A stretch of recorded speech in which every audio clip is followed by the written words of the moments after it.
ভাইরা আমার, বন্ধুরা আমার, আপনারা সবাই জানেন এই যে আজকে আপনারা ইসলামিক রিসার্চ ফাউন্ডেশন হয় কিনা, তাই না? এই যে research foundation, Islamic research centre বা যেটা আপনারা বানিয়েছেন, এই যে ইসলামিক রিসার্চ ফাউন্ডেশন একটা নাম দিয়েছেন, নিশ্চয় এই জায়গার মধ্যে আপনাদের নিয়ত হলো যে আপনারা ইসলাম ধর্ম নিয়ে কিছু অধ্যয়ন করবেন, রিসার্চ করবেন, এটাই তো নিয়ত, তাই কিনা বলেন?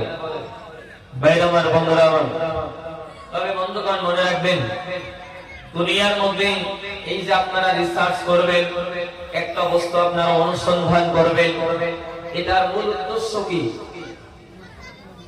মানে এর সেন্ট্রাল থিম, কেন্দ্রীয় বিষয়টাকে ভাইরা আমার, বন্ধুরা আমার মনে রাখবেন, প্রত্যেকটা শিক্ষার পিছনে, প্রত্যেকটা রিসার্চের পিছনে প্রত্যেকটা মানুষের একটা এইম থাকে, মনোযোগ থাকে, একটা উদ্দেশ্য থাকে যে পৃথিবীর বুকে আমরা যেই শিক্ষায় শিক্ষিত হই না কেন, আমরা যেন সেই শিক্ষার দ্বারাতে দুনিয়ার মধ্যে যেন আমরা সঠিক রাস্তা অনুসন্ধান করে পাই। কথা হয় কিনা বলেন? কথা বলেন। সঠিক রাস্তা।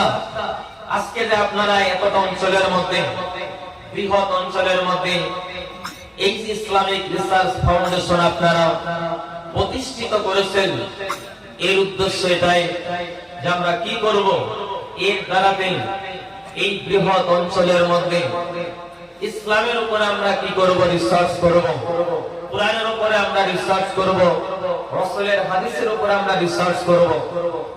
এই রিসার্চের পরিপ্রেক্ষিতে আমাদের দেশের মধ্যে যারা কি করে, ইসলামকে যারা বুঝতে চায় না, যারা ইসলামকে নিয়ে সিলিমিলি খেলতে চায়, তাদেরকে বুঝিয়ে দেওয়া হবে যে আসলে ইসলামের মধ্যে যারা অন্যায় করে তাদের কোনো স্থান নাই। কথা হয় কিনা বলেন?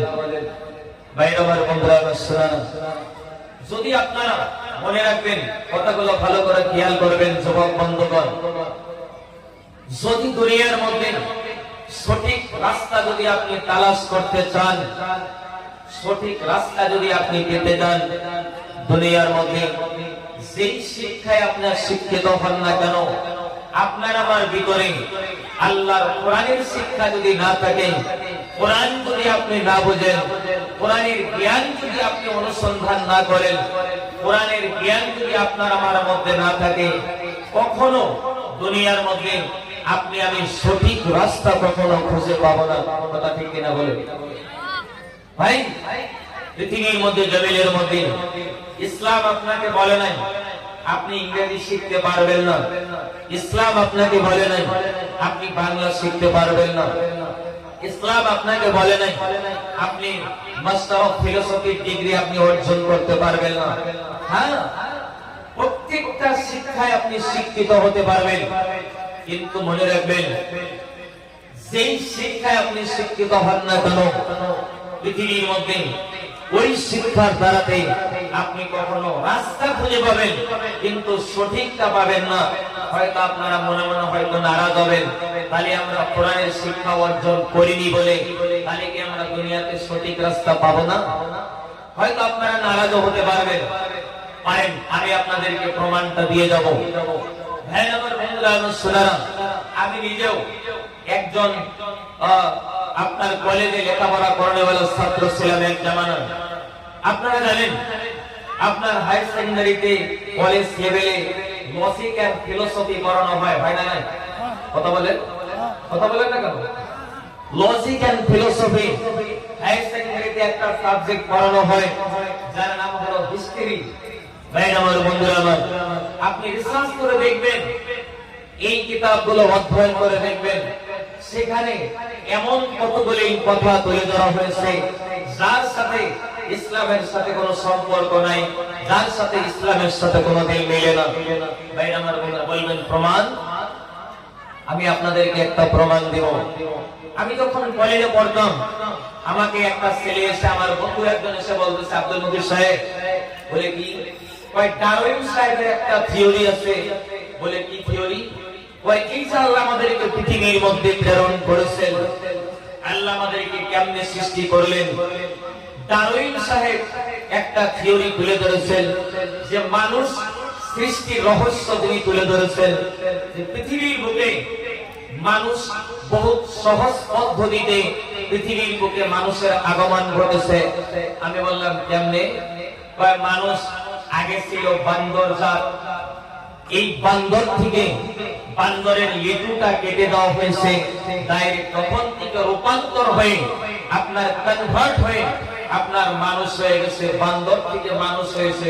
এটা কি আপনাদের বিশ্বাস হয়? কথা বল না কেন?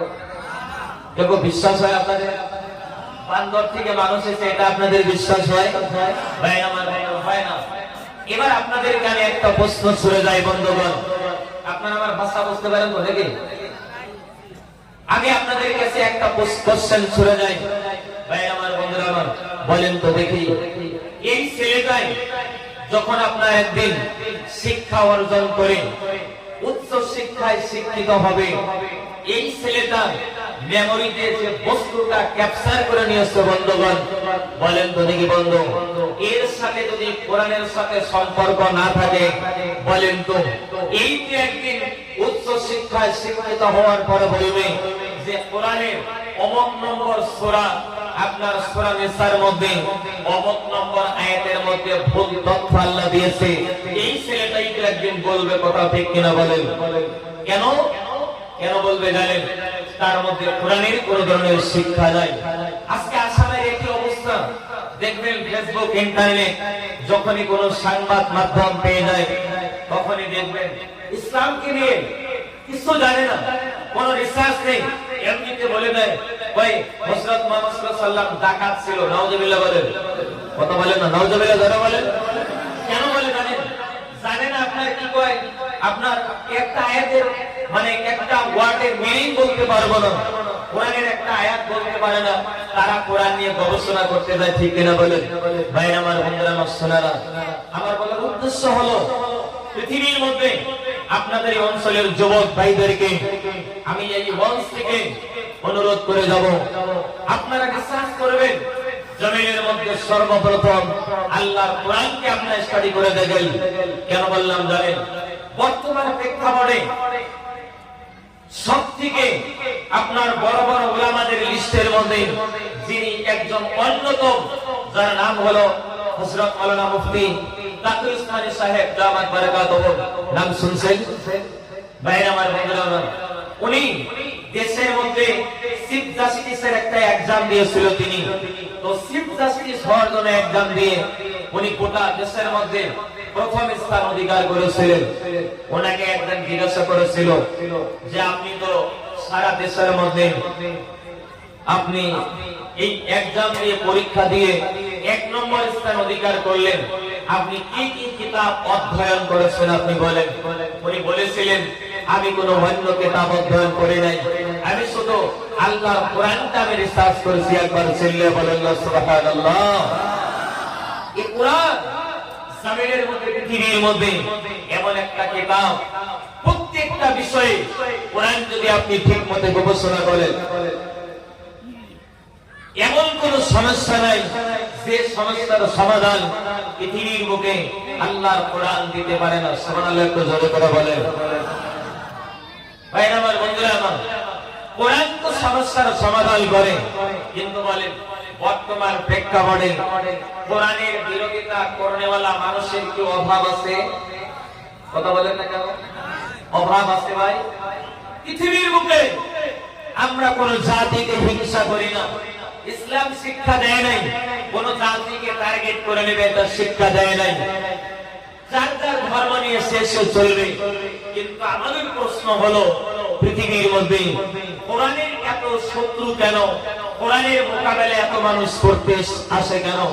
মনে রাখবেন, সহজ কথা একটা, সহজ ভাষায় একটা কথা মনে রাখবেন, পৃথিবীর বুকে যে জিনিসের দাম যত বেশি হয়, পৃথিবীর মধ্যে তার শত্রু যত বেশি হয়। কথা ঠিক কিনা বলেন? সুতরাং কোরআনের প্রতি পৃথিবীর মধ্যে দাম যদি না থাকতো, কোরআনের জমিনের মধ্যে এত শত্রু থাকতো না। কথা হয় কিনা বলেন? তবে চিন্তা করবেন, কোরআনের আগেও শত্রু ছিল, বর্তমানেও থাকবে, ভবিষ্যতেও থাকবে। মনে রাখবেন বন্ধুগণ, এই কোরআনের উল্টা করে কোরআনের 1% জনপ্রিয়তা আগেও কেউ কমাতে পারে নাই, বর্তমানেও পারবে না, ভবিষ্যতেও পারবে না। একবার জোরে বলুন নারে তাকবীর।